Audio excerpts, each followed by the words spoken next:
Sa edad na 29 anyos, ni hindi man lang naranasan ni Angeli ang umibig. Kahit ngang magkaroon ng manliligaw, ay hindi nangyari sa kanya. Dala ng kasungitan at pagiging istrikta, nakatuon lang ang atensyon ng dalaga sa kanyang kumpanya. Hindi niya lubos akalaing magbabago ang lahat ng iyon dahil sa pagdating ng isang binata sa kanyang kumpanya at sa kanyang buhay. Kisha, sino yon? Kunot noong tanong ni Angeli. Tinuro pa niyang lalaking tinutukoy niya na nasa may entrance ng kanyang kumpanya. Ngayon ko lang siya nakita rito ah. Yes po ma'am. Bagong security guard po natin. Kailan pa siya natanggap? Kahapon lang po ma'am. Mababakas ang kakaibang paghanga sa tinig ni Kisha habang titig na titig sa binata. Ang gwapo niya ma'am no? Mapapatitig ka na lang talaga dahil sa kakisigan niya. Naningkit ang mga mata ni Angeli kasunod ng pagbaling niya ng tingin sa kanyang sekretarya. Really? Ako talagang kakausapin mo pagdating sa mga kalandian? Sorry po ma'am, hindi naman po sa ganon. Mag-focus ka na sa pagtatrabaho, hindi yung hinahaluan mo ng mga kakirihan mo. Nagpatuloy na sa paglalakad ang dalaga. Sunod-sunod pa siyang napalunok habang unti-unti nang palapit sa bukana ng kanyang kumpanya kung saan nakatayo ang bagong security guard nila. Sa hindi maipaliwanag na dahilan ay parang nawawala sa ulirat si Angeli, bagay na ngayon lang nangyari sa kanya. Magandang hapon po ma'am. Uwi na po ba kayo? Masiglang sambit ng binata. Tinitigan lamang ng dalagang security guard at binasang nakasulat sa nameplate nito. Vincent? Yes po ma'am. Vincent De La Rosa po. Dumaan ka ba sa screening bago ka ma-hire dito? Opo ma'am. Mabuti naman kung ganon. Ibig sabihin lang noon, aware ka na rin na hindi mo ako maaring basta-basta nalang kausapin na para bang close tayo at magkaibigan. Hindi na itago ng binata ang kanyang pagkapahiya. Sa kabila noon ay pilit pa rin siyang ngumiti habang nakatitig sa boss niya. Hindi niya kasi maipagkakailang merong kakaibang ganda si Angeli, dahilan para mahirapan siyang alisin ang tingin niya rito. Just do your job. That's what I'm paying you for. Sige ma'am. Pasensya na po. And keep your apology to yourself. Ang paumanhin ay para lamang sa mga taong nagkakasala. At ang pagpapatawad, para lamang sa mga taong handang magpauto ulit. Napamaang na lamang si Vincent nang maglakad paalis ang boss niya. Wala siyang ibang nagawa kundi ang panoorin ito hanggang sa tuluyan na itong makalayo. Hindi niya maipaliwanag ang kanyang nararamdaman ng mga sandaling yun. Para bang tinamaan siya ng boss niya sa unang beses pa lang na nakakaharap niya ito. Sa kabilang banda, halos magkarambola naman ang dibdib ni Angeli dahil sa sobrang bilis ng tibok ng puso niya. Nang makasakay siya sa kanyang kotse, ay mariin pa siyang napailing kasunod ng pagpapakawala niya ng mahaba at malalim na buntong hininga. Bakit ko ba ginawa yun? Hindi ko ba talaga kayang pigilan ang pagtataray ko? Nakangiwing reklamo ng dalaga sa kanyang sarili. Saan po tayo, ma'am? Biglang tanong naman ni Mang Roger, ang driver ni Angeli. Sa bahay na po tayo. Okay po, ma'am. Nanatiling tahimik sa biyahe ang dalaga at malalim ang iniisip. Ilang beses pang nagpabalik-balik sa kanyang isipan ang naging pag-uusap nila ni Vincent kanina. Para bang nababaliw na siya dahil kahit ilang beses pa niyang pilitin na iwaksi ang mga yun, ay bigo siya. Ni hindi na nga niya namalayan na nakauwi na pala siya, kaya naman dali-dali na siyang bumaba sa kotse at patakbong pumasok sa bahay. Manang Emma, pinakain niyo na po ba ang mga alaga ko? Malakas na sigaw ni Angeli. Opo, ma'am. Nasaan sila? Baka po nasa kwarto na nila. Kung wala naman po baka nariyan lang kung saang parte ng bahay. Humahangos na lumapit ang babae sa kanyang amo. Gusto niyo po bang hanapin ko sila, ma'am? Hindi na. Gusto ko lang malaman kung kumain na sila. Salamat, manang. Maghahanda na po ba ako ng hapunan mo, ma'am? Mauna na po kayong kumain. Mamaya na lang ako kapag nagutom. Umakyat na si Angeli at dumiretso sa kanyang kwarto. Napasabunot pa nga siya sa kanyang buhok pagkatapos ay sa kapatumbang nahiga sa kanyang kama. Muli na naman kasing pumasok sa isip niya ang mukha ni Vincent at hindi na niya malaman kung ano ang gagawin niya para pigilan yun. Maya-maya ay nabaling ang tingin ng dalaga sa labas ng kanyang bintana. Tanaw na tanaw niya ang ilaw na nanggagaling mula sa kabilang bahay at nagdulot yun ng matinding pagtataka sa kanya. Agad siyang bubaba at hinanap si Manang Emma. Manang? Po, may kailangan po ba kayo, ma'am? Wala naman. Itatanong ko lang kung may nakatira na ba doon sa kabilang bahay. Nakabukas kasi ang mga ilaw. Ay, opo ma'am. Hindi po ba nasabi sa inyo ng daddy niyo? Umiling si Angeli. Sino naman ang pinatira niya ron? Hindi ko rin po alam kung sino eh. Basta sinabi lang po sa akin ni sir na may titira na ron at kailangan na rin naming maglinis at mag-asikaso ron. I see. Okay, thank you. Bumalik na lang sa kanyang silidang dalaga. Mas lalo lamang siyang nagtaka, lalo pat hindi man lang siya sinabihan ng kanyang ama tungkol sa bagay na yon. Nahiga na lang siya ulit sa kanyang kama at pinilit ang kanyang sarili na makatulog. Mabilis na lumipas ang mga araw at habang tumatagal ay mas lalong nahihirapan si Angeli. Pakiramdam niya ay malapit na siyang mabaliw dahil hindi man lang nawawala sa isip niya si Vincent. Ma'am, ayos lang po ba kayo? Nagtatakang tanong ni Keisha. Yeah, iwan mo na muna ako. Huminga ng malalim si Angeli. At pakisabi na lang din kay Manong Roger, maaga akong uuwi ngayon. Sige po. Nang makaalis ang sekretarya ng dalaga, ay saka naman siya sumubsob sa kanyang mesa. Hindi niya lubos akalain na maaari siyang magkaganito dahil lamang sa isang lalaki. Napasapo pa si Angeli sa kanyang dibdib. Ang hindi pamilyar na pakiramdam ay unti-unting bumabalot sa kanyang katawan, dahilan para mas lalo siyang maguluhan. I need a drink. This is not me. Ni minsan na hindi ako nakaramdam ng ganito sa kahit kaninong lalaki. Lalong-lalo na kung kamakailan ko lang naman nakita at nakilala. Tumayo na ang dalaga at walang pag-aatubaling naglakad palabas ng kanyang opisina. Dumiretso siya palabas at kitang-kita niya kung paanong nagkukumahog na magtakbuhan ng kanyang mga tauhan pabalik sa kanilang mga pwesto. Magandang hapon, ma'am. Maaga po ata kayong uuwi ngayon? Nakangiting bati ni Vincent nang makita niya ang paglabas ng boss niya. Saglit na natigilan si Angeli.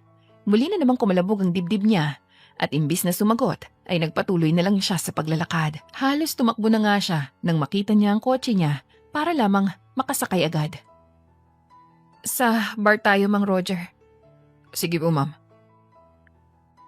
Pumikit na lamang ang dalaga habang pilit kinakalma ang kanyang sarili.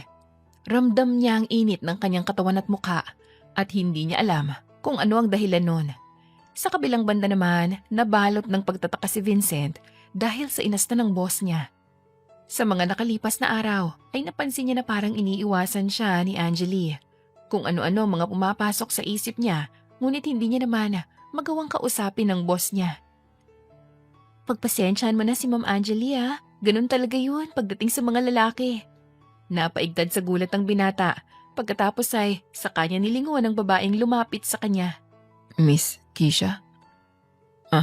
Ayos lang naman po. Huwag ka mag-alala. Masasanay din sa iyong isang yun. Hi Vincent! Hindi ka ba naiinitan dito sa labas? Look puro pawis ka na. Nangunot ang noo ni Keisha at pinagmasdan ng babaeng lumapit sa binata at pinunasan ng pawis nito sa noo at liig. Kitang-kita ang pagtataka sa kanyang mukha, ngunit hindi niya naman napigilan ang sarili niyang mapangiwi. Oras ng trabaho mo, Claudia, di ba? Seryosong sambit ni Keisha. Ano naman sa tingin mong ginagawa mo? Pinupunasan kong pawis ni Vincent. Bawal ko bang gawin yon? Kung habang oras ng trabaho mo, yes. Napairap si Claudia pagkatapos ay sa kanilingon si Keisha. Kung naiinggit ka sa ginagawa ko, maghanap ka ng ibang lalaki dyan at gayahin mo. Huwag mo nga akong itulad sa'yo na hindi mapigilan ng kalandian kahit oras ng trabaho. Maglalakad na sana paalis si Keisha, ngunit bigla namang hinawakan ng babae ang braso niya. Nilingon niya ito at pinagtaasan ng kilay. Bitawan mo ngang braso ko kung ayaw mong makarating kay Ma'am Angeli ang ginagawa mo sa oras ng trabaho. Go ahead, Miss Keisha, magsumbong ka katulad ng lagi mong ginagawa.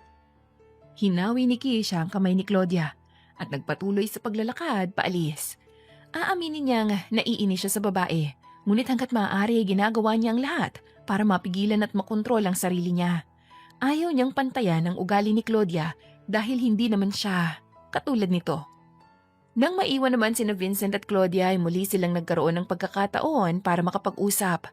Sa mga nakalipas na araw ay naiilang na ang binata sa ginagawang paglapit-lapit sa kanya ni Claudia.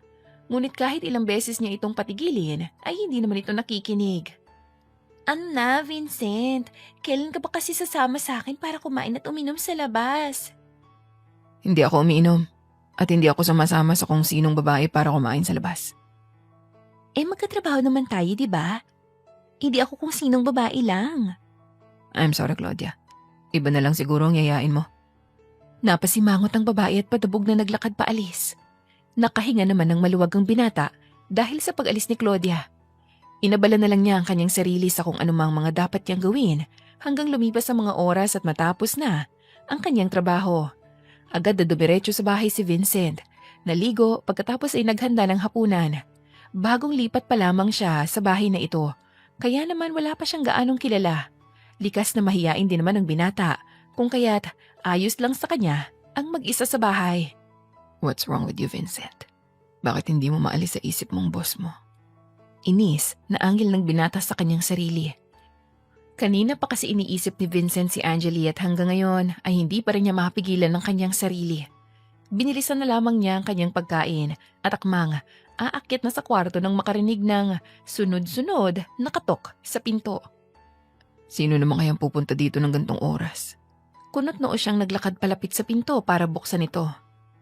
Sandali lang, papunta na. Who are you? Lasing na tanong ng isang babae. Anong ginagawa mo sa bahay ko? Ma'am, Angeli? Lasing ba kayo? Ako? Lasing? Hindi ako lasing, no? Tumabi ka nga dyan. Inaantok na ako. Pero, ma'am, bahay ko to.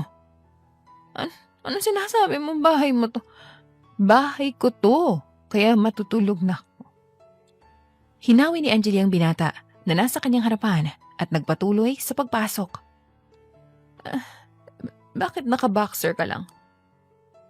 Hindi mo nga to bahay. Ganyan ka pa magsuot? Ma'am, Angeli, bahay ko nga po ito.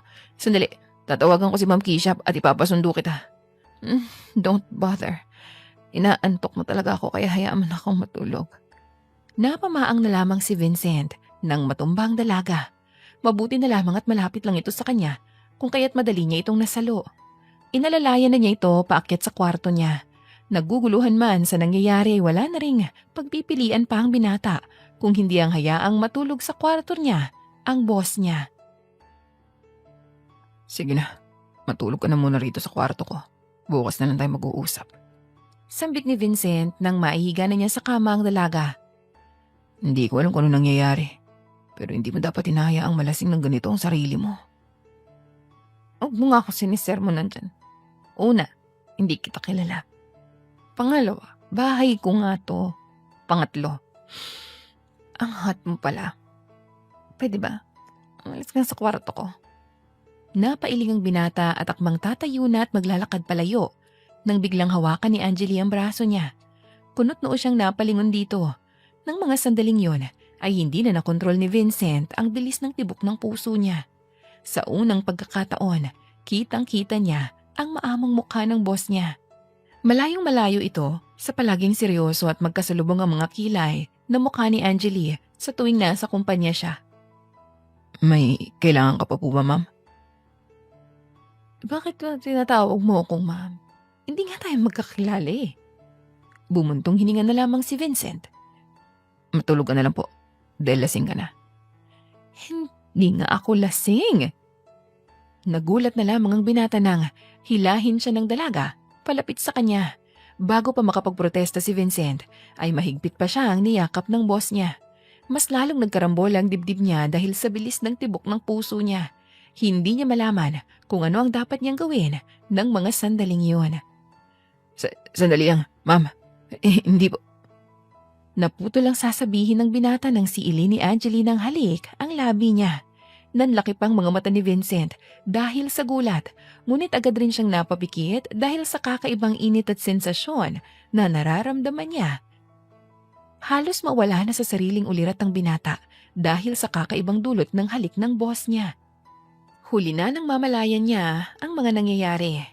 Nasa ibabaw na siya ni Angeli at pareho na silang naghahabol ng hininga habang pinagsasaluhan ng mainit na gabing yon sa pagitan nilang dalawa. Tanghali na nang magising si Vincent. Mahimbing pa rin ang tulog ni Angeli sa tabi niya, kaya dahan-dahan siyang bumangon at naglakad palabas ng kwarto. What have you done, Vincent? Boss mo yun. At hinayaan mo may mangyari sa inyong dalawa nang lasing siya.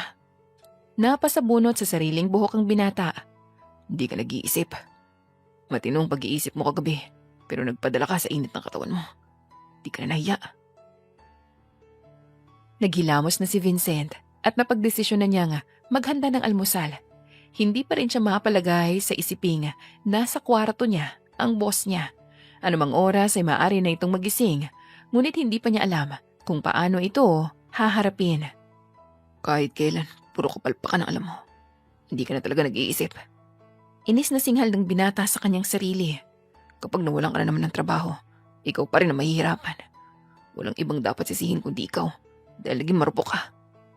Sunod-sunod na bumuntong hininga si Vincent at nang matapos siyang magluto ay sa kanya naisipang bumalik sa kanyang kwarto. Kabubukas pa lamang niya ng pinto ng kanyang kwarto ay agad siyang natigilan. Anong ginagawa mo rito? Paano ka nakapasok sa bahay ko? Napatingin si Angeli sa katawan niya na nababalot ng kumot. Bakit nakahubad ako? Anong ginawa mo sa akin? Ma'am, kumalma ka muna. Kumalma? Ginahasa mo ako, no? Pinagsamantalan mo ako pagkatapos sasabihin mo sa akin kumalma lang ako. Nanlaki ang mga mata ni Vincent nang biglang tumayo ang dalaga, dahilan para matanggal ang kumot na nakabalot sa kanyang katawan. Ramdam ng binatang matinding init ng kanyang katawan dahil sa kanyang nakikita. Muli na naman niya nga alalang nangyari sa kanila ni Angeli kagabi at hindi niya napigilan ang kanyang sarili na mapalunok dahil doon. Anong tinitingin-tingin mo? Singhal ng dalaga. Ma'am, wala po kasi kayong saplot. Ano? Napatingin si Angeli para tingnan ang kanyang sarili. Bastos ka? Pinagbabato ng dalaga ng unan si Vincent na walang ibang nagawa kundi ang salagin at sambutin ng mga ito. Hindi malaman ng binata kung anong kanyang gagawin o sasabihin. Naiintindihan naman niya kung bakit ganito ang reaksyon ng boss niya. Hindi lang siya makatsyempo para magpaliwanag. Lumayas ka sa bahay ko kung ayaw mo magpatawag ako ng pulis. Nagbabantang angil ni Angeli. Ang totoo po niyan, ma'am. Narito po kayo sa bahay ko. Anong sinasabi mo? Bahay ko to. Umiling si Vincent. Bahay ko po ito. At nagpumilit po kayong pumasok kagabi dahil sa sobrang kalasingan niyo. Nanlaki ang mga mata ni Angeli dahil sa labis na gulat. Nang mga sandaling yun ay unti-unti na siyang nilalamon ng kahihiyan habang nanunumbalik ang mga alaala niya sa mga nangyari kagabi matapos niyang mag-inom sa bar. Kung ganun, hindi na maituloy ng dalaga ang kanyang sasabihin dahil napatakip na siya ng kamay sa kanyang bibig. Opo, ma'am. At kayo rin po nagpumilit na may mangyari sa atin kagabi. Ngumisi si Vincent dahilan para mapakunot ang noon ng boss niya. Sa madaling salita, ikaw po ang gumahasa sa akin. Ano? Nahihibang ka na ba? Hindi ko magagawang sinasabi mo. Meron po akong CCTV rito sa kwarto, ma'am. Pwede po nating panoorin ang mga nangyari kagabi. Ramdam ni Angeli ang pag-init ng kanyang mukha kung kaya't napatungo na lamang siya.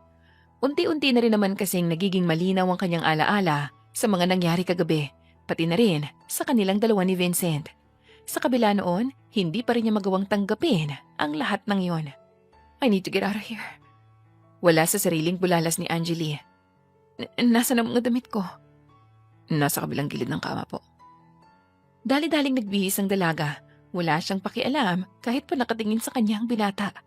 Ang tanging nais lamang niya ay ang makaalis sa lugar na yon para makalayo sa matinding kahihiyan. Hindi ka ba mag-aalmusal muna, ma'am? Almusal? Sa tingin mo ba, makakapag-almusal pa ako matapos ang mga nangyari? Bakit po? Wala naman pong masamang nangyari Lumapit si Angeli sa binata. Seryosong-seryoso ang kanyang muka habang magkasalubong ang kanyang mga kilay. Siguraduhin mo lang na walang ibang makakaalam sa nangyaring to, Vincent. Hindi ako magdadalawang isip na tanggalin ka sa trabaho. Madali naman akong kausap, ma'am. Huwag po kayo mag-alala. Dahil wala rin naman akong balak na ipagsabi sa iba ang tungkol dito. Ngumisi ang binata habang nilalabanan ang titig ng kanyang boss. Sa isang kondisyon. At anong kondisyon naman yun, Aber? Lumapit si Vincent sa boss niya at mas lalo pang lumawak ang ngisi sa kanyang labi. You'll be mine. Ano? Anong ibig mong sabihin? Meron kang kakaibang epekto sa akin, Ma'am Angeli. Sa kabila ng pagsusungit mo, mas lalo lamang akong nagiging interesado sa iyo. You caught my attention. And I want to know you better. Not happening. Well, katulad ng sinabi ko, madali akong kausap. Sigurado akong mabilis nakakalat ang balita tungkol sa nangyari sa ating kagabi.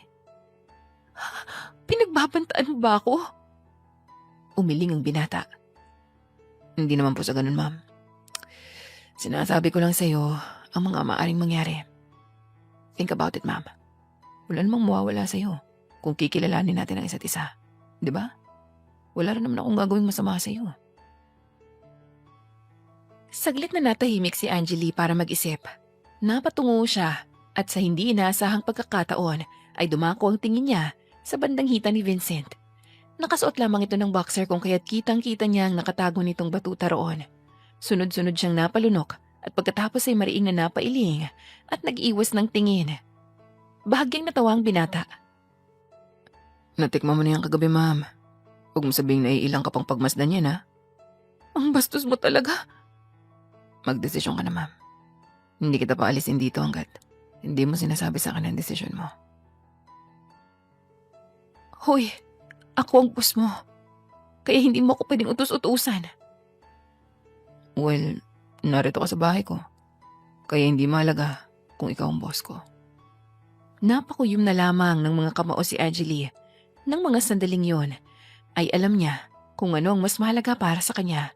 At kahit labag sa loob niya, ay wala siyang ibang magagawa kundi ang harapin ang naging resulta ng pagpapabaya niya. Okay, fine. Pumapayag na ako. Pero wag na wag mong subukan na bastusin ako dahil susuntukin ko talaga yung mukha mo. Grabe ka naman, ma'am. Di naman ako ganung lalaki. Whatever. Padabog na naglakad palabas si Angeli. Hindi man lang niya nabalitaan na may nakatira na pala sa katabing bahay niya. Habang naglalakad pa siya pa uwi ay umiiling-iling pa siya dahil naaalala niyang kasyungahang ginawa niya.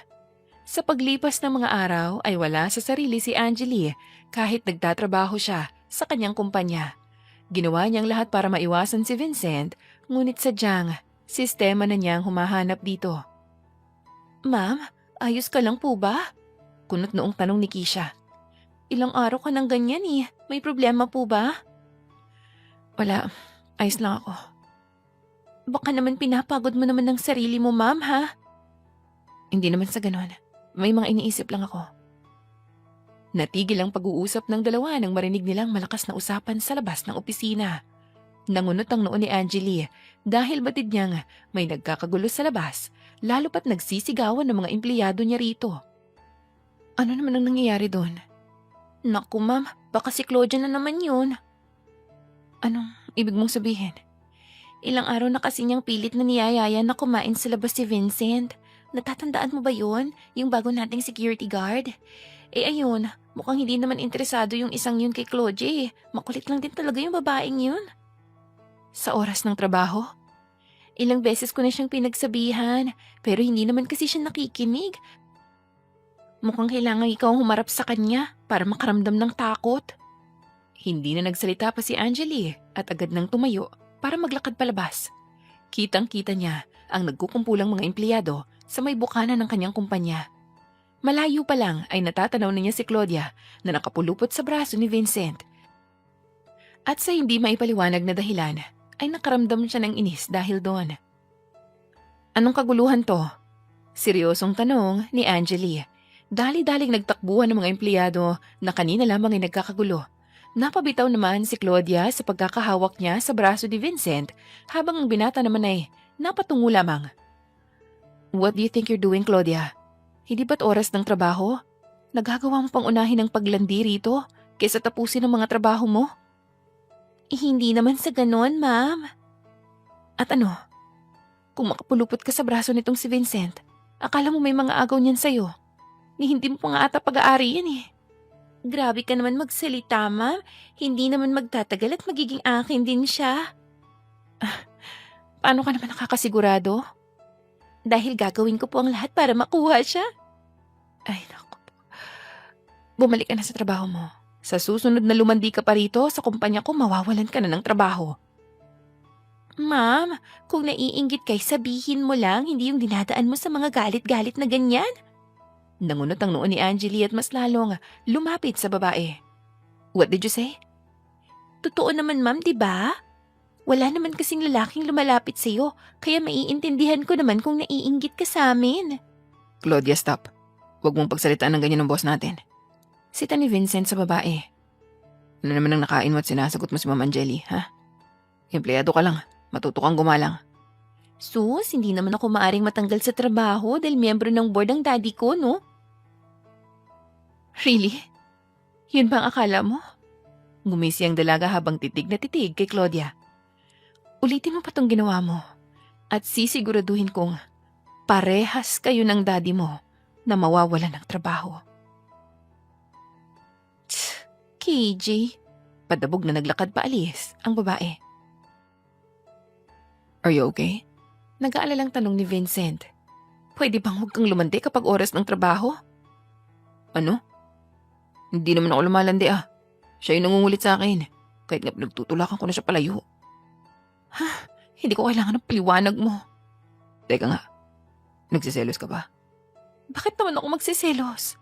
Ayaw ko lang nang may naghaharutan sa kumpanya ko. Lalo na kung oras ng trabaho. Napamaang na lamang si Vincent nang maglakad paalis ang boss niya. Sa kabila ng nangyari ay hindi niya mapigilan ang sarili niyang mapangiti habang pinagmamasdan ang paglayo nito. Sa mga nakalipas na araw kasi ay masasabi niyang naging maayos naman ang pakikitungo nila sa isa't isa. Unti-unti na nilang nakikilala ang isa't isa at nagiging komportable na rin sila na makausap at makasama ang isa't isa kahit patagulang. Nang makabalik naman si Angeli sa kanyang opisina, ay tinuon na lamang niya ang kanyang atensyon sa mga trabaho na kailangan niya pang tapusin. Hindi na niya namalayan ang paglipas ng oras at nagulat na lamang siya nang biglang pumasok si Vincent sa opisina at nilak pa ang pinto. Anong ginagawa mo rito? May kailangan ka ba? Kunot noong tanong ni Angeli. Gusto ko lang sanang bumawi dahil sa nangyari kanina. Bumawi? What do you mean? Imbis na sumagot, ay lumapit si Vincent sa dalaga at hinila ito para tumayo. Nakaukit na ang ngiti sa kanyang mga labi at maya-maya lang ay marahan na niyang inilapit ang mukha niya sa mukha ng boss niya. Kahit naguguluhan at nagugulat ay napapikit na lamang si Angeli nang maglapat ang mga labi nila ng binata. Sinubukan pa niya itong itulak, ngunit mahigpit ang pagkakahawak ni Vincent sa bewang niya. Pareho silang naghahabol ng hininga nang maghiwalay ang kanilang mga labi. Napamaang na lamang si Angeli habang pilit kinakalma ang kanyang sarili. Bakit mo ginawa yun? Paano kung may makakita sa atin? Wala namang papasok dito sa opisina mo ng ganitong oras. Isa pa, nakalak naman ang pinto, kaya safe tayo. Hindi ito ang oras para sa ganito, Vincent. You should stop now. Gusto ko lang patunayan sa'yo na hindi ako nakikipaglandian kay Claudia kanina. Sa'yo lang kaya nakatuon ang atensyon ko. Hindi ko magawang ibaling sa iba yun. Okay, fine. I get it. Pwede ba? Itigil mo na to bago pa tayo makita ng iba. Sa kabila ng pagpoprotesta ni Angeli, ay hindi pa rin nagawa ni Vincent magpaawat. Hindi nagtagal ay bumigay na rin ang katawan ng dalaga dahil sa kakaibang sensasyon na nararamdaman niya. Kahit kakaibang karanasan, hinayaan ni Angeli at Vincent na may mangyari sa kanilang dalawa sa mismong opisina ng dalaga. Pareho silang nababalot ng kaba ng mga sandaling yon dahil sa takot na may dumating at makakita sa kanila. Ngunit mas nangibabaw ang kakaibang tamis at sarap na nararamdaman nila. Hindi na to dapat maulit, Vincent. Delikado tong ginawa nating to dahil baka mahuli tayo. You enjoyed it, right? Sabihin mo sa akin na nag-enjoy ka rin. Napalunok si Angeli. Oo. Good. Marinig ko lang na sabihin mo yun. Ayos na sa akin. Kumindat ang binata bago nagpatuloy sa pagsuot ng kanyang mga damit. Huwag mag-alala. Susubukan kong pigilin ang sarili ko kapag nandito tayo sa kumpanya. You're insane. Napailing ang dalaga. Siguro nga nababaliw na ako. Nababaliw sa'yo. Napakagat ng pang-ibabang labi si Angeli dahil sa hindi mapigilang kilig na nararamdaman niya. Bahagya niyang tinapik ang braso ni Vincent, dahilan para matawa ito. Sa hindi maipaliwanag na dahilan, unti-unti nang nahuhulog ang loob ng dalaga kay Vincent at hindi niya inaasahang mangyayari ito. Mukhang malaki ang batuta mo kaya nagtitiis ako sa'yo. Mapang-asar na sambit ni Angeli nang akmang aalis na ang binata. Is that so? Nilingon ni Vincent ang boss niya. Yan mong ipakita ko sa'yo ang isa pang malaki sa akin, bukod sa batuta ko. Nagtaas baba ang kilay niya. Ang puso ko. Napailing na lang si Angeli habang pilit pinipigilan ang kanyang pagtawa. Nang makaalis ang binata, ay saka naman siya bumalik sa kanyang ginagawa, ngunit bigla na lamang pumasok sa opisina niya si Claudia. Galing dito si Vincent? Kaya pala wala siya ron sa entrance? Gulat na bulalas ng babae. Anong ginagawa niya rito, Ma'am Angeli? At bakit magulo ang buhok at damit niyo? Wala. Don't tell me. It's not what you think, Claudia. Huwag kang malisyosa. Oh my gosh! Kung makapagsalita ka kanina tungkol sa pagiging malandi ko, mas grabe pala yung sayo. Sumusobra ka na, Claudia. Ipapaalala ko lang sa'yo na ako ang boss mo, kaya dapat mo kong irespeto, lalong-lalo na dito sa kumpanya ko. Tumayo si Angeli at nagpupuyos sa galit na hinarap ang babae.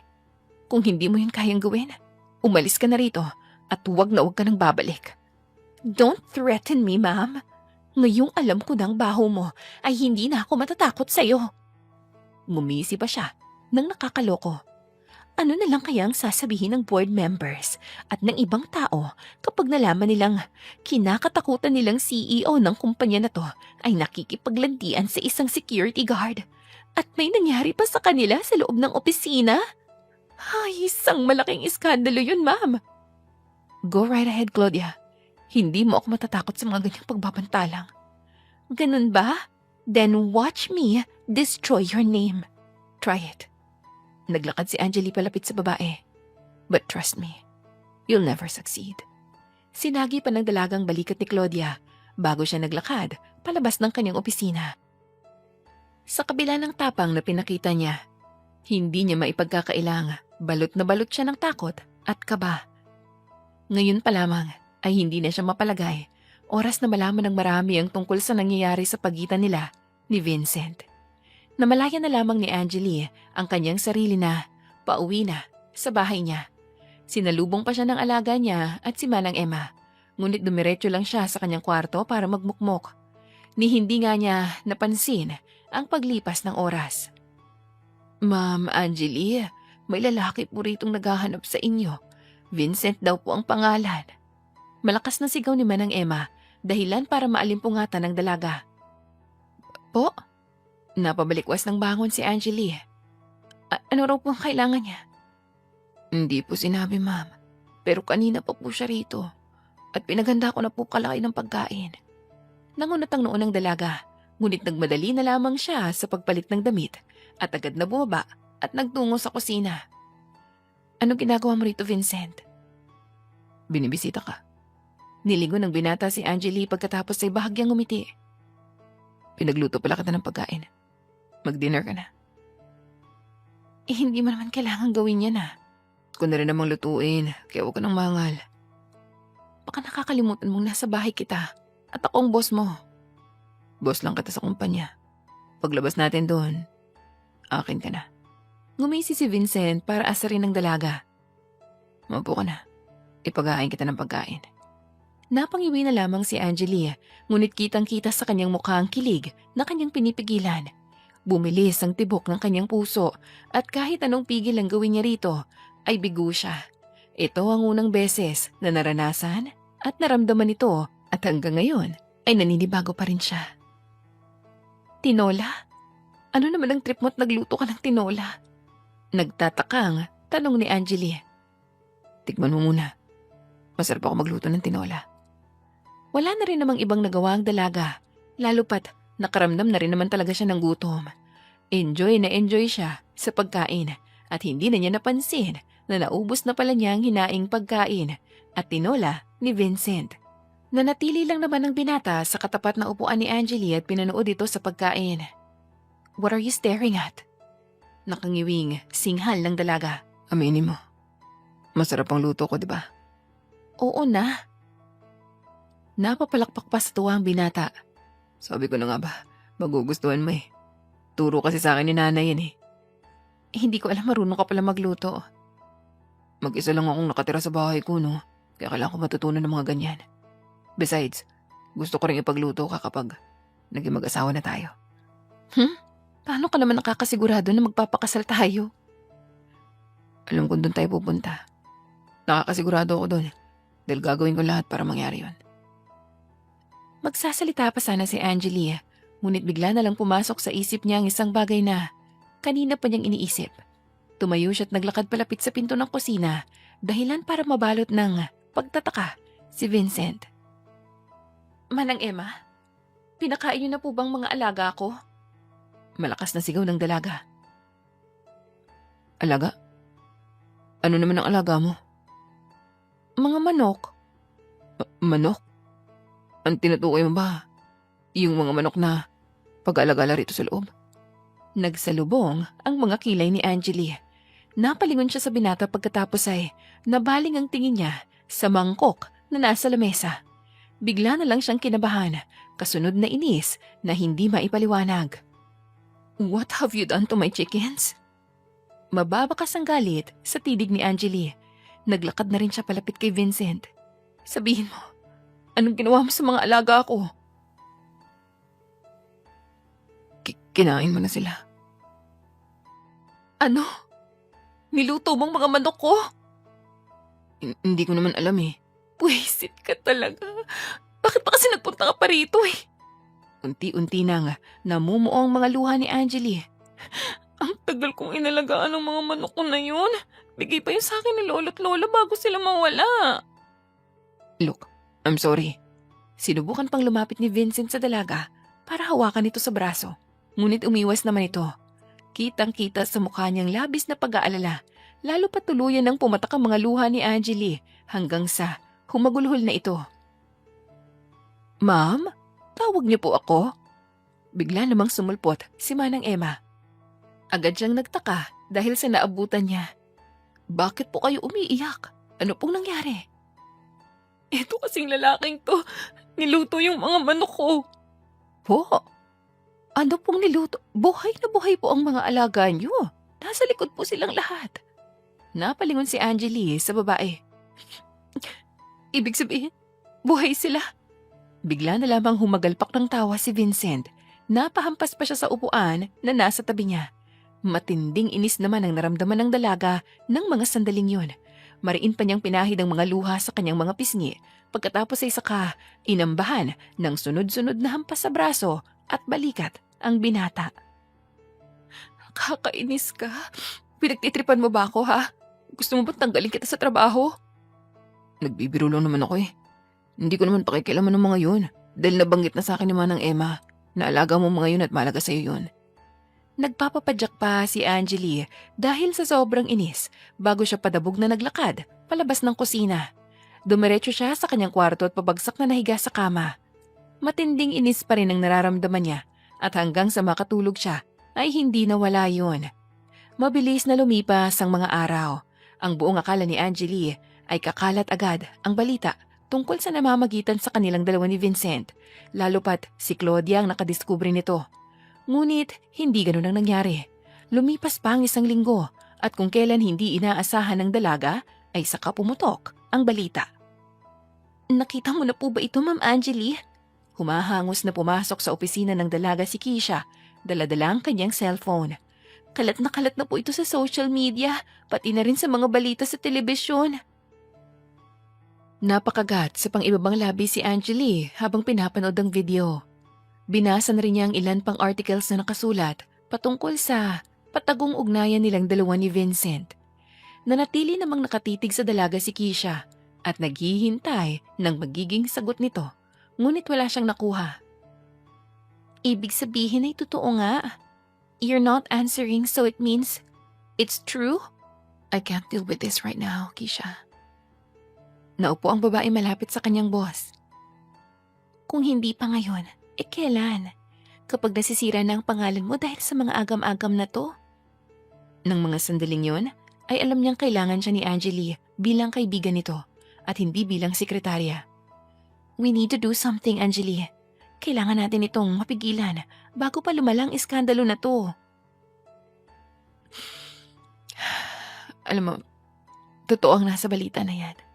Meron ngang namamagitan sa amin ni Vincent. At hindi mo man lang binanggit sa akin ang tungkol dito?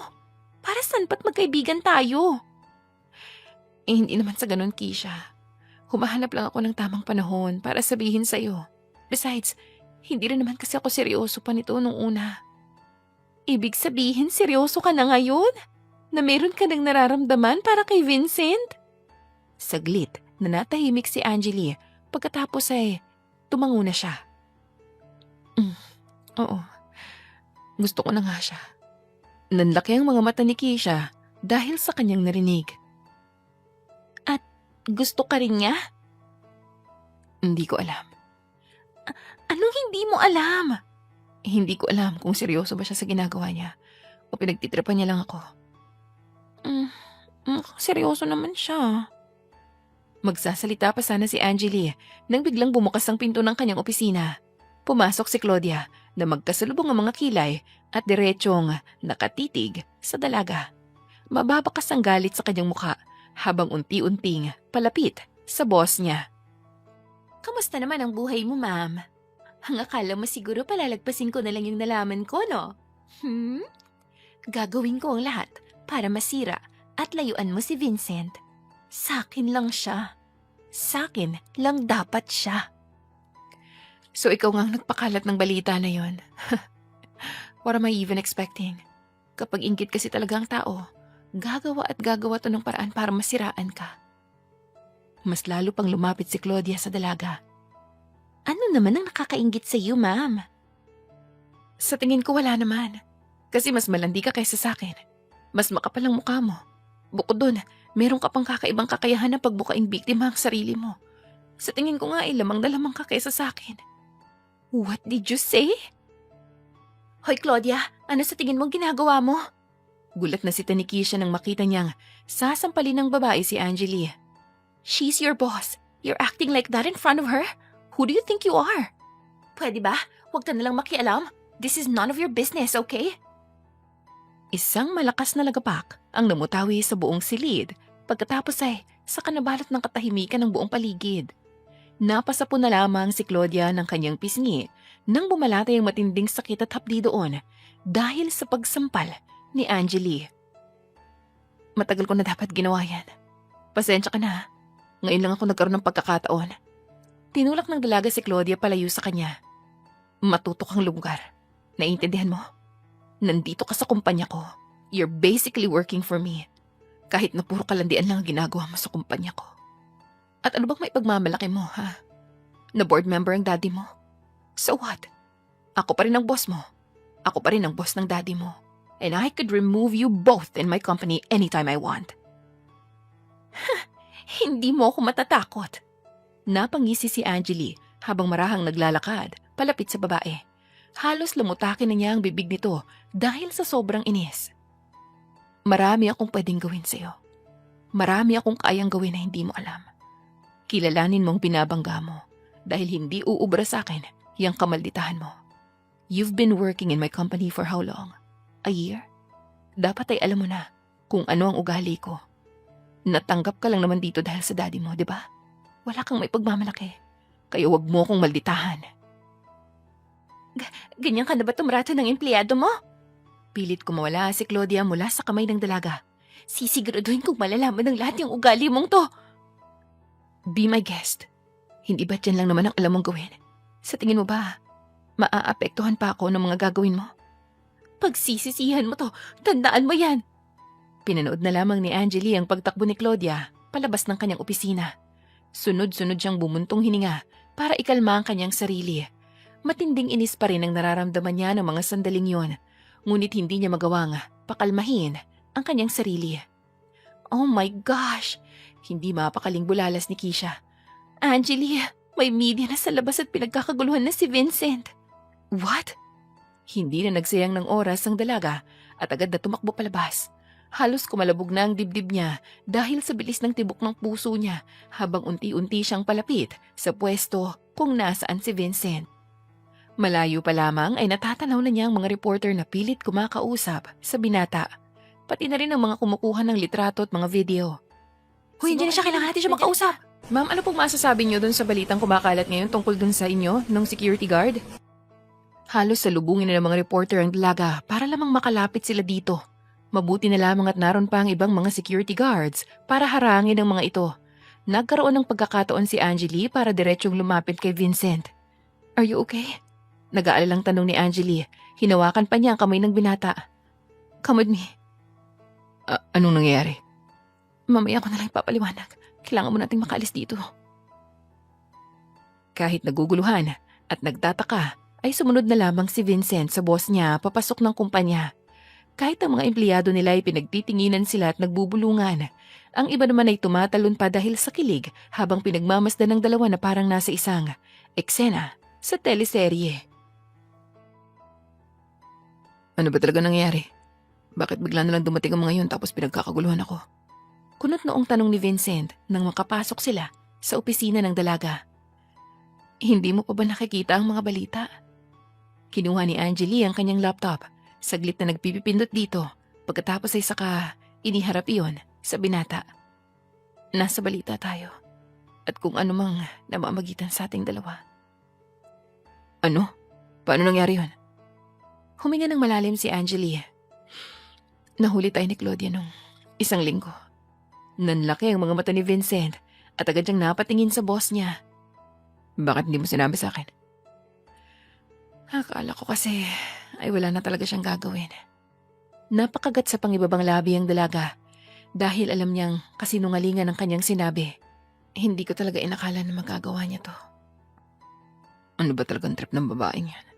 Ang kulit-kulit na nga niya pagkatapos ganito paggagawin niya. Kasi gusto ka niya, Vincent. At mukhang handa siyang gawin ang lahat para makuha ka. Mariing na pumikit ang binata. Maya-maya lang ay nagmulat siya ng kanyang mga mata at natuon yun kay Angeli. Naglakad siya palapit dito at hinawakan ng kamay nito. Ikaw, kumusta ka naman? Are you okay about all of this stuff? Wow, kung para sa isang security guard masasabi kong bonggang pagsasalita mo ng Ingles ha. Biglang pumasok si Keisha sa opisina. Dahilan para matigil ang dalawa sa pag-uusap at bahagyang lumayo sa isa't isa. Huwag na kayong mahiya sa akin. Marami nang nakakaalam tungkol sa inyo, no? Pero hindi ako kabilang sa mga taong huhusgahan kayo. Kaibigan ko si Angeli at narito ko para suportahan siya. Muli namang nabalik ang tingin ni Vincent sa dalaga. Nakatitig lamang siya rito at naghihintay ng isasagot niya.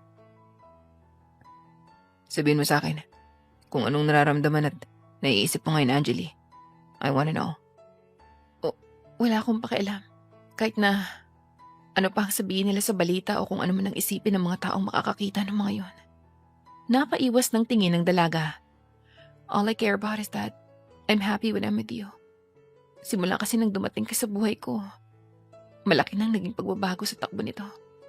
Ikaw kasi nagbibigay saysay ng bawat araw ko. At ikaw rin ang naging dahilan kung bakit masaya ako ngayon. Napangiti si Vincent. That's all I need to know. Isa lamang ako security guard. Kaya naman, wala akong pangangalagaang pangalan o imahe. Ikaw ang inaalala ko. Dahil kilalang tao ka eh. Maraming nakakakilala sa'yo at maaring magbagong tingin nila sa'yo. I don't care. Marami man ang nakakakilala sa akin. Kakaunti naman ang pinagkakatiwalaan ko at maituturing ko na tapat at naniniwala sa akin. Okay, enough muna sa drama niyong dalawa. Naglakad si Keisha palapit sa dalawa pagkatapos ay huminto sa mismong gitna ng mga ito. We need to stop this bago pa lumala ang mga balita na lalabas sa mga social media at telebisyon. E paano naman natin gagawin yon? Kailangan mong linawin sa lahat kung anong namamagitan sa inyo ni Vincent. Magsagawa ka ng isang press con at dun mo sabihin lahat. Paano si Claudia? Hindi ba siya ang punot dulo ng lahat ng to? Hindi mo na kailangan mag-alala tungkol sa kanya, Vincent. Ako nang bahala sa babaeng yun, no? Kumindat si Keisha pagkatapos ay saka bumaling ng tingin sa kanyang kaibigan. Ay, I'm so happy for you, Angeli. Alam kong matagal mo nang hinihintay na dumating ang araw na to. Kaya naman, gawin mo ang lahat para hindi ito masira ng dahil lang sa ibang tao. Napangiti ang dalaga. Pagkatapos ay hindi na rin niya napigilan ng sarili na yakapin ang kanyang kaibigan. Sa kabila ng seryoso at masungit na pag-uugali niya, meron talaga din siyang nakatagong bait at pagiging malambot pagdating sa mga taong malapit sa kanya at tinuturing niyang pamilya. Okay, kailangan ko na maghanda para sa presko na yan. Tapos na, inasikaso ko na kanina. Ikaw na lang hinihintay. Oh, thank you so much, Keisha. No worries, hindi lang ako kaibigan dito, no? Secretary mo rin ako. Natawa ang babae bago niyakap ang kanyang kaibigan. Go ahead, linisin mo ng pangalan yung dalawa at ipagsigawan niyo na sa lahat ng pagmamahalan niyo. Kahit na kinakabahan, ay lumabas ng opisina si Angeli. Wala namang ibang nagawa si Vincent kundi ang sumunod sa kanya. Magkahawak ang kanilang mga kamay at kitang-kita yun ng mga empleyado ng kumpanya at ilang reporters na nasa labas. Nagtungo sila sa conference room at kung saan nakahanda na ang lahat. Miss Angeli, para saan po ang presko na ito? Tanong ng isang reporter. Bakit po magkasama kayo ng security guard? Totoo po ba yung balita na may relasyon po talaga kayo ng security guard nyo? Nagkatinginan pa sina Angeli at Vincent bago sila dumiretso sa unahan ng conference room. Halos kumalabog ang dibdib ng dalaga dahil sa labis na kaba. Ngunit unti-unti naman yung nabawasan, lalo na nang maramdaman niya ang paghigpit ng hawak ng binata sa kanyang kamay.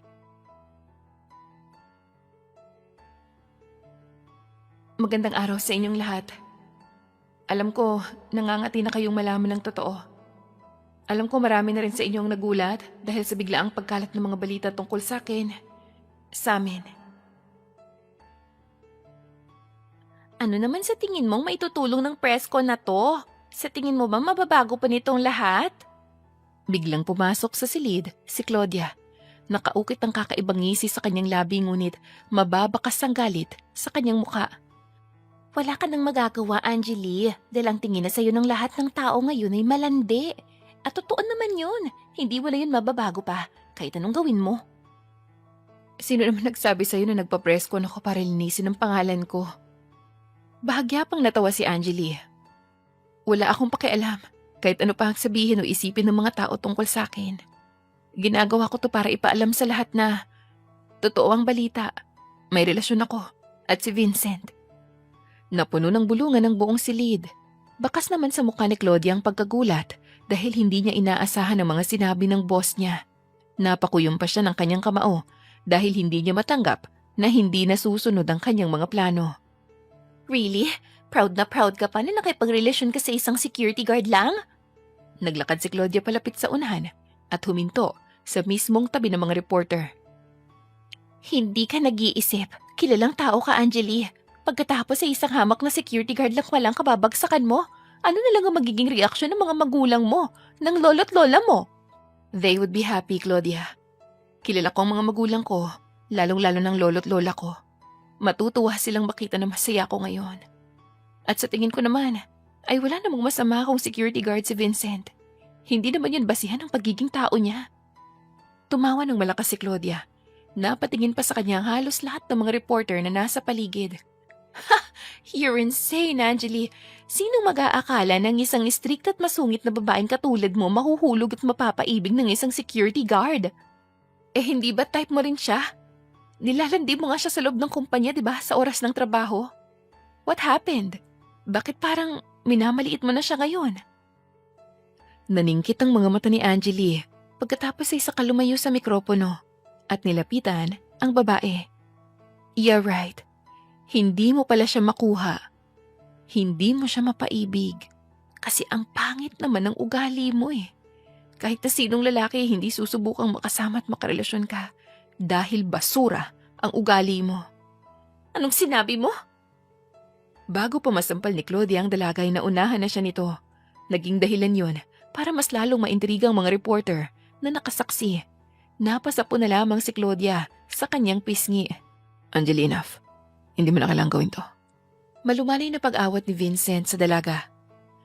Para yan sa pagpapahamak mo sa lalaking mahal ko.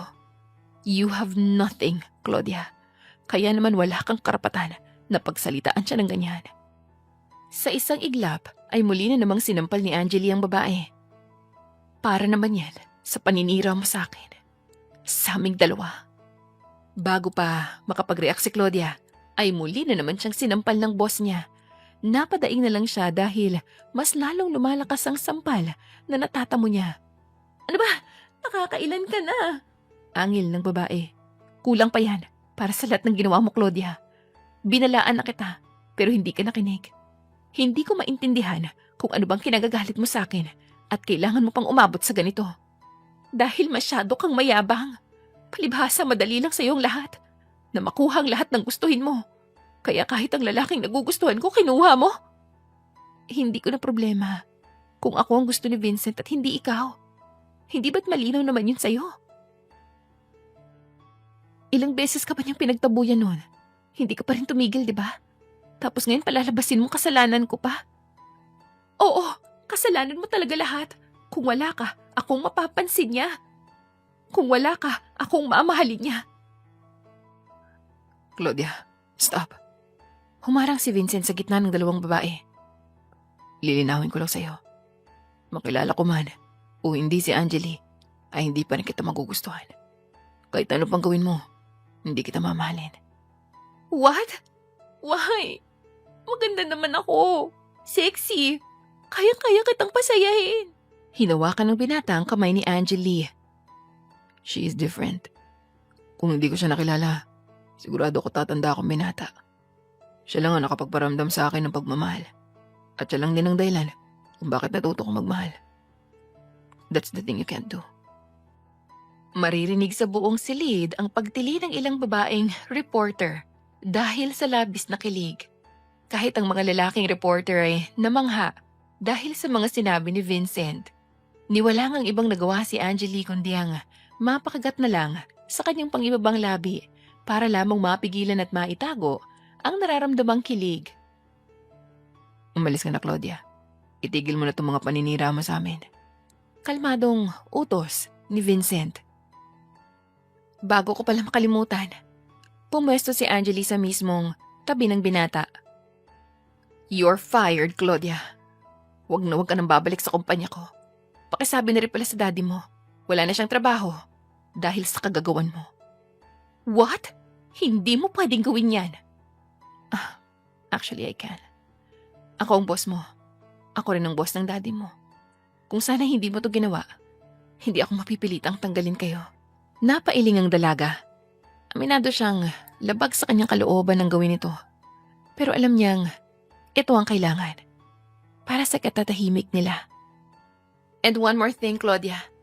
Good luck pala sa paghahanap mo ng bagong trabaho, Sa dami kasi ng reporter na nandito, sigurado akong maraming balita ang lalabas sa telebisyon.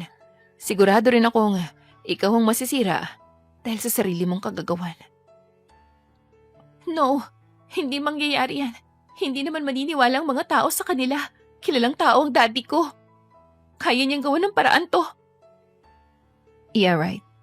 Sabihin mo yan sa mga reporter na nakapaligid sa'yo ngayon. Pinagkaguluhan ng mga reporter si Claudia na hindi na magawa pang makatakas. Tumalikod naman na si Angeli at Vincent. Pagkatapos ay magkahawak ang mga kamay na naglakad palabas ng conference room. Kakaibang kaginhawaan ang nararamdaman nilang dalawa ng mga sandaling yon. Nakahinga na sila ng maluwag dahil isang malaking tinik na sa kanilang tagiliran ang natanggal. Katulad ng inaasahan, maraming balita ang kumalat sa telebisyon at maging sa mga social media matapos ang press con na isinagawa ni Angeli. Wala nga ang nakalipas simula nun, ngunit parang sariwang-sariwa pa rin ang lahat ng pangyayari dahil mainit na mainit pa rin ang usapan tungkol dito. Nakangiti ka ba, ma'am? Gulat na tanong ni Keisha nang pumasok siya sa opisina ng boss niya. May sanib ka ba, ma'am? O ganyan talagang epekto ng may boyfriend? Natawa si Angeli. Keisha, hanggang ngayon nagtataka pa ako. Bakit ma'am pa rin ang tawag mo sa akin? Halos isang dekada na tayong magkaibigan, di ba? Nasabi ko na to sa'yo noon, di ba? Kapag narito tayo sa kumpanya mo at trabaho ang pinag-uusapan, empleyado mo ko at boss kita. Ewan ko sa'yo, baka kulang ka lang sa pagmamahal. Mag-boyfriend ka na rin kaya? Hoy, wag kang magyabang ha, nauna ka lang. Nagtawanan ng dalawang magkaibigan. Pagkatapos ay saka nagpatuloy sa kanilang pagkukwentuhan. Ilang oras din ang lumipas at saka lamang sila natigil sa pag-uusap nang pumasok sa opisina si Vincent. Ay, nakakaabala ba ako? Nakangiting tanong ng binata. Naku, kahit kailan di ka magiging abala dito sa kaibigan ko. Keisha.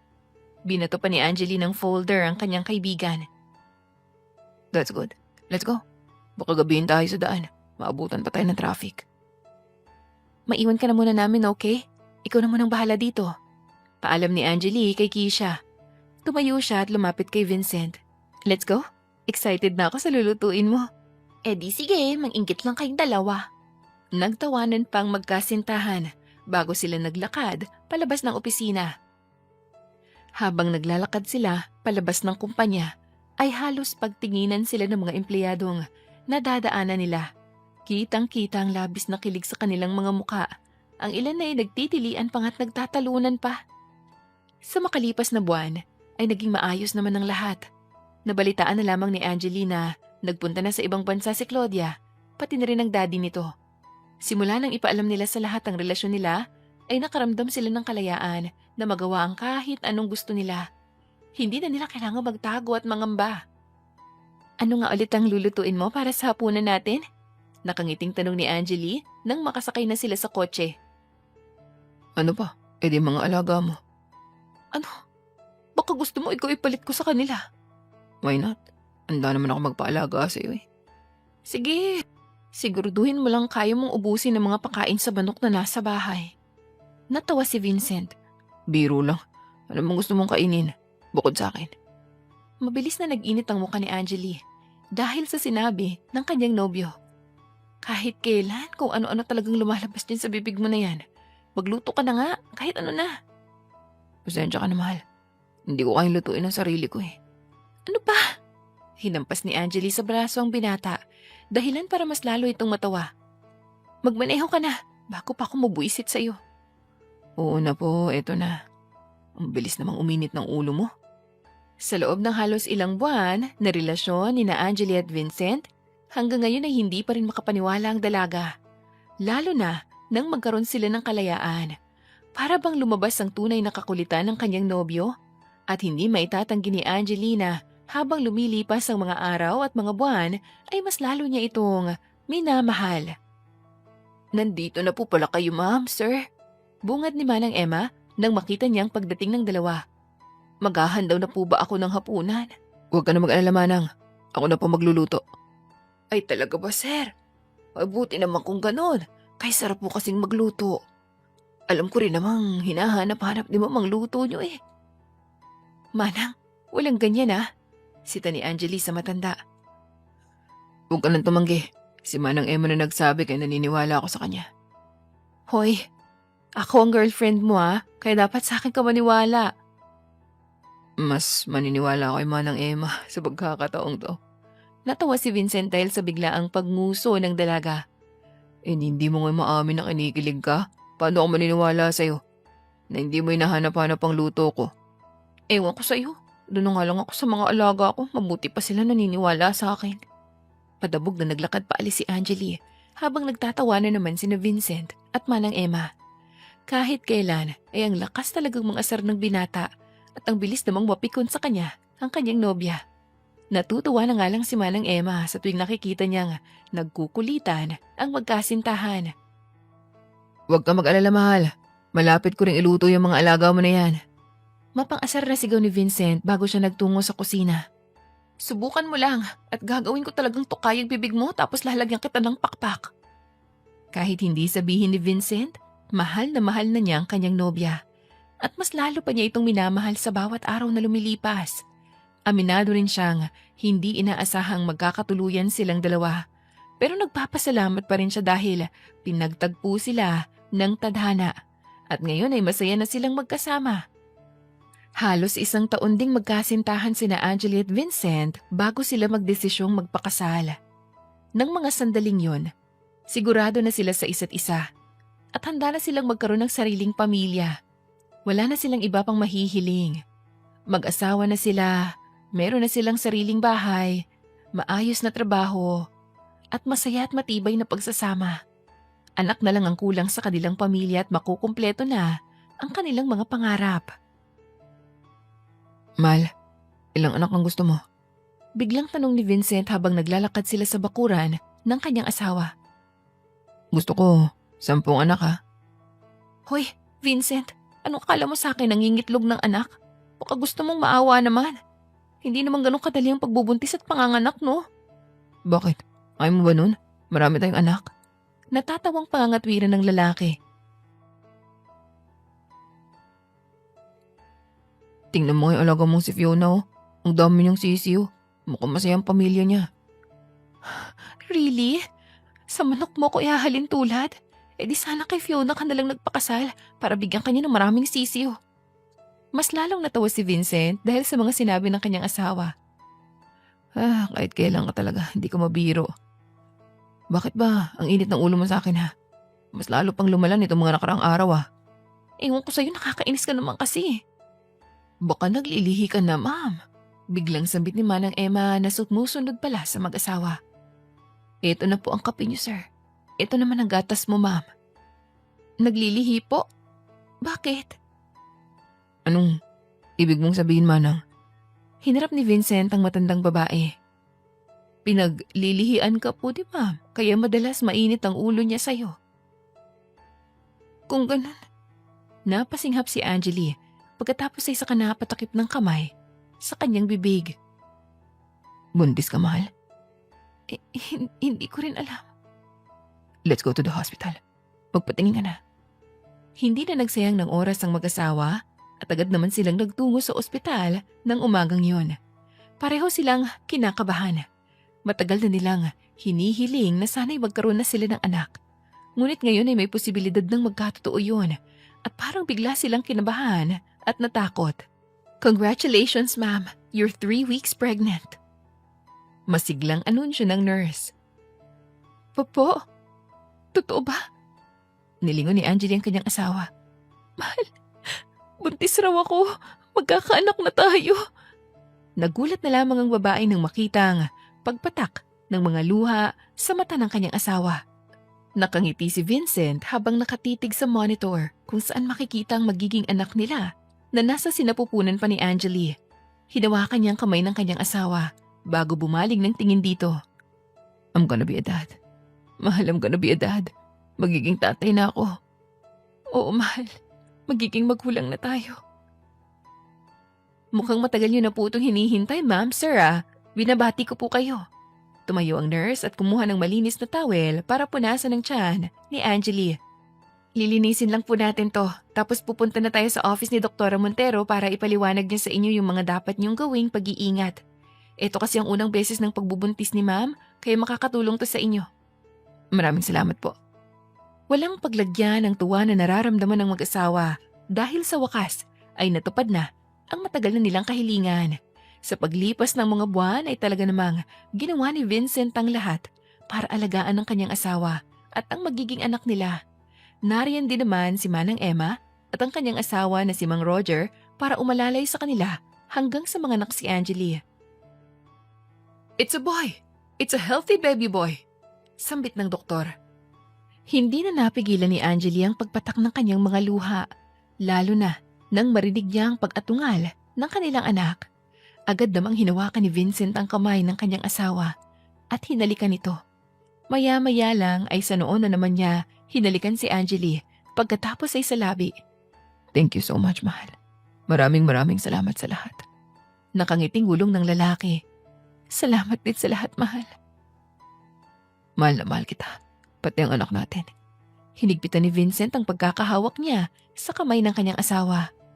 Pangako, magiging masaya at matatag ang pamilya natin. Katulad ng pangarap natin. Gagawin ko lahat para matupad yun. Mahal na mahal din kita, Vincent. Salamat dahil ikaw ang kasama ko ngayon na bumuo ng pamilya. Kung titingnang mabuti, maswerte sina Angeli at Vincent dahil nagtagpo ang kanilang mga landas at nagkatuluyan sila. Sa paglipas ng mga araw at buwan ay mas lalo pa nilang binahal ang isa't isa. Ngayon ay meron na silang anak at kumpleto na ang kanilang pamilya. Ang pag-iibigan nilang dalawa ay isang patunay na kapag ang tadhana at pag-ibig ay dumating sa isang tao, kaligayahan at saya ang magiging wakas nito.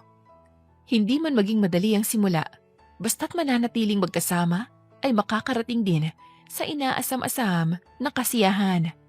Katulad ni na Angeli at Vincent na nagsimula sa patagong relasyon na nauwi sa iskandalo at kasiraan sa media at telebisyon. Hindi sila nagpatinag dahil mas pinili nilang panghawakan ang kanilang nararamdaman at ipagsigawan yon sa lahat. Nang dahil doon, masaya at matibay ang kanilang pagsasama ngayon at meron na silang isang buong pamilya.